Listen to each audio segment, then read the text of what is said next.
ವಿದ್ಯಾರ್ಥಿಗಳೇ, ನಾವು ಮಾಡುವ ಕೆಲಸದಲ್ಲಿ ಫಸ್ಟ್ ನಿಯತ್ತು ಮತ್ತು ಶ್ರದ್ಧೆ ಇರಬೇಕು. ಅದಕ್ಕೊಂದು ಒಳ್ಳೆ ಎಕ್ಸಾಂಪಲ್ ಕೊಡೋದಂದ್ರೆ ಹೇಳಿದರೆ, ಒಬ್ಬ ಮೂರ್ತಿ ಕೆತ್ತಾ ಇದ್ದ. ಆ ಮೂರ್ತಿ ಕೆತ್ತುವಾಗ ಒಂದು ವ್ಯಕ್ತಿ ಬಂದು ಕೇಳ್ತಾನೆ, ಮೂರ್ತಿ ಕೆತ್ತಿದ್ದೀರಾ? ಹೌದು, ಮೂರ್ತಿ ಕೆತ್ತಿದ್ದೀನಿ. ಈ ಮೂರ್ತಿ ಕೆತ್ತಲಿಕ್ಕೆ ಎಷ್ಟು ಟೈಮ್ ಬೇಕು ಅಂತ ಕೇಳ್ತಾನೆ.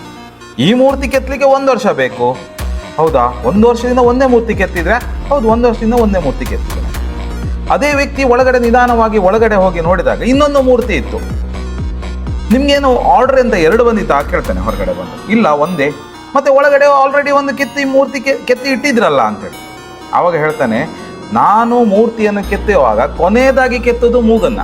ಆ ಮೂಗು ಕೆತ್ತುವಾಗ ಒಂದು ಗೆರೆ ಬಂದಿತ್ತು, ಅದಕ್ಕೋಸ್ಕರ ಅದನ್ನು ಬದಲಿಟ್ಟು ಮತ್ತೆ ಪುನಃ ಈ ಮೂರ್ತಿ ಕೆತ್ತಾ ಇದ್ದೇನೆ. ಆದ್ರೆ 1 ವರ್ಷ ಕೆತ್ತಬೇಕಲ್ಲ ಈ ಮೂರ್ತಿನ, ಅದ್ರ ಬದಲು ಅದನ್ನ ಆ ಮೂರ್ತಿನ ನಿಲ್ಸೋದಿಲ್ಲಿ ಕೇಳ್ತಾನೆ. ಕೇಳಿದಾಗ ಇವ ಹೇಳ್ತಾನೆ, ಮೂರ್ತಿ 10 ಫೀಟ್ ಮೇಲ್ಗಡೆ ನಿಲ್ಸೋದು ಅಂತ ಹೇಳಿ. ಹಾಗಾದ್ರೆ ಅದೇ ಮೂರ್ತಿ ನಿಲ್ಸ್ಬೋದಿತ್ತಲ್ಲ, ಅದ್ರ ಬದಲು ಹೊಸ ಕೆತ್ತೋ ಬದಲು ಸಮಯ ಉಳಿದಿತ್ತಲ್ಲ ಅಂತೇಳಿ ಕೇಳ್ತಾನೆ ಆ ವ್ಯಕ್ತಿ.